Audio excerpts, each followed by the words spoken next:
Alright, welcome back. Well, we got another little project here.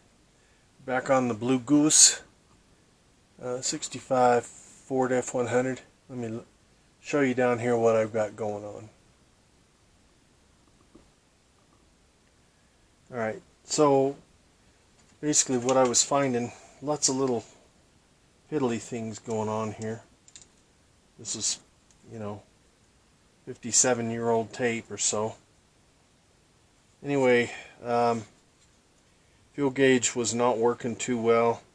Sometimes it was below empty, and then when it was full it was at 3/4, and then sometimes it was right at empty and it was above full. So it had some oddball problems going on. Other thing was, and just so you know too, is I've got a can of, this is Plastic Coat High Vis Fluorescent. I've probably had this can 25 years or so.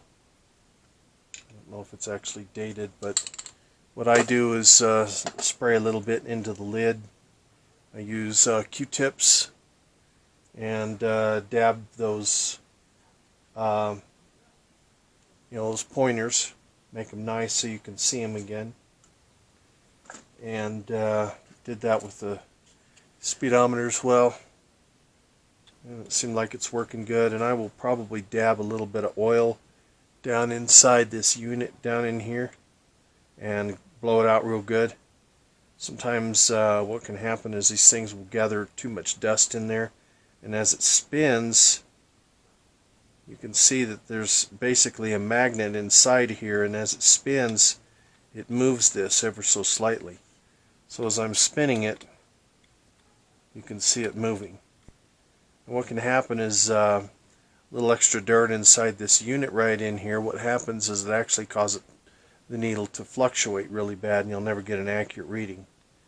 So it's not like you're going to be in the Indianapolis Speedway with this old truck. It's got a 6-cylinder with a 1-barrel carburetor about the size of my thumb. So anyway, a couple other things that we found when I pulled this thing apart. I couldn't get the right-hand turn signal to work, and found that the little green button here was actually laying down inside this main housing here.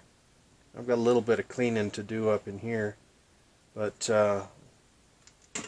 simple stupid stuff. Just use your packing tape, and I retaped the 2 turn signal buttons, or the 2 turn signal little green whatever they are. They're not button, but then there's also this this bright light which is red. I got that glued back on there as well. So I'll work this into the thing here. I don't know if it's going to stick. That's the best tape I can find. So, and I'll get this all cleaned up. Got a little rag here with some window cleaner on there. And all I'm going to do is I'll just wipe this down real good so that you can kind of see. I think the thing's been sitting in the sun for quite a few years. Going back on the farm, but the lady that owns it, she kind of wanted it halfway decent. She kind of likes her old truck. I think it was her husband's when he bought it new. So she's got a lot of sentimental value with it, so we're going to do that as well. We're going to take you back out to the truck. And show you a couple of things that we're doing there as well, and let you look that over and see what you think. For now, I'm going to kind of put this back together and kind of go from there, and I'll see you out at the truck. So here's your completed speedometer housing, and as you can see, you can see these needles a whole lot better. Alright, back inside the Goose, kind of look over and see what we've got here for these bulbs. I think I carry these in stock.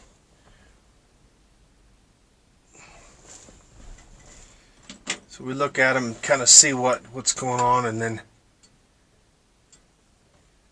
got to make sure that you've got these grounded.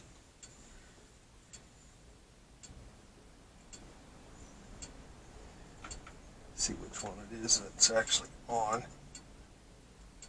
That's not it. There's one.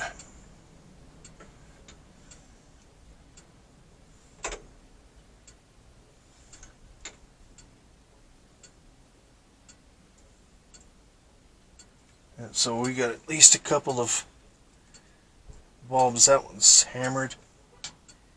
This one's bad.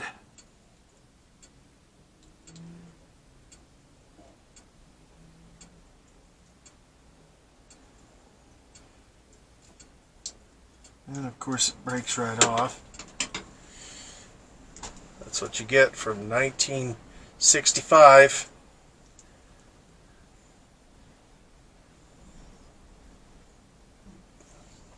So anyway,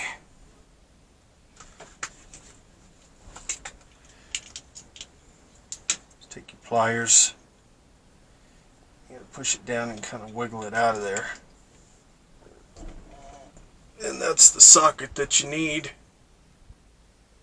It's going to be a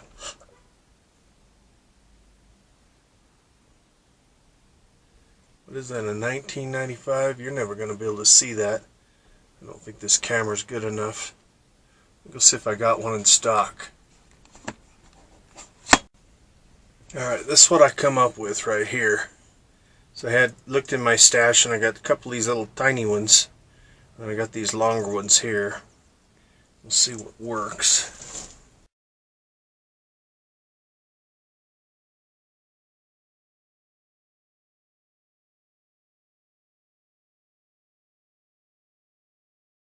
Alright, all we can do is try it and see what happens. See, I don't know if I can get that. That's the adjuster or the fuel gauge regulator. See, and it'll turn. Maybe all we can do is try it and see.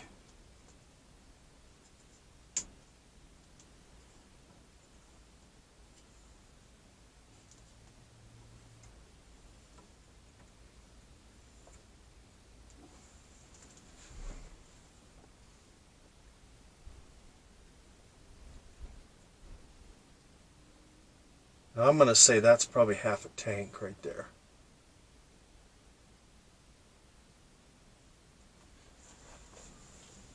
So now if I adjust this, I think you have to turn it down.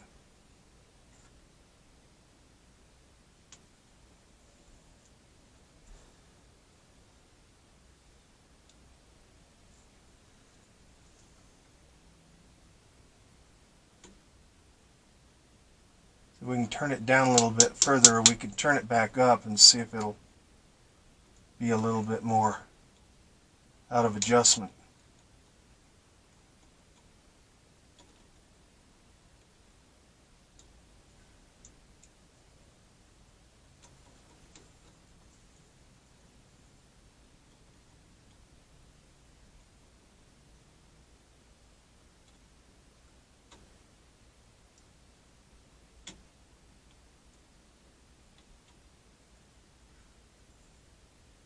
Yeah, I don't know that I'm feeling anything change.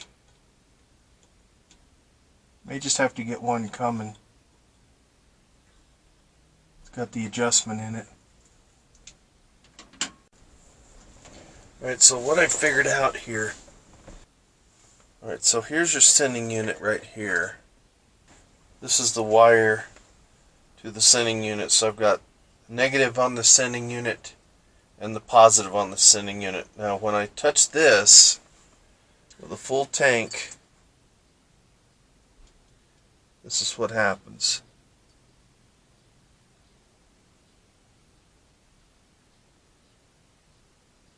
It goes way past full and it starts to spring forward. And earlier I noticed a little smoke coming out the edge of it. Well, I don't want that to happen.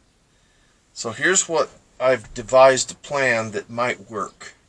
Full. Now, I've got several of these old Radio Shack resistors that I've bought over the years.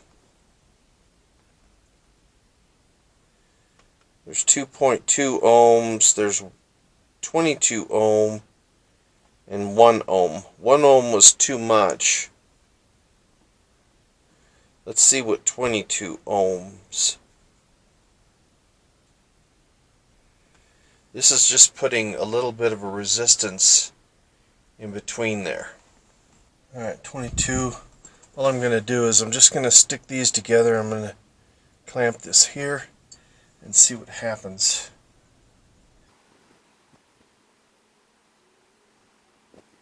Alright, there it looks like it's started reading a little bit more accurate. That's with 2.2 ohms in the harness as a resistance.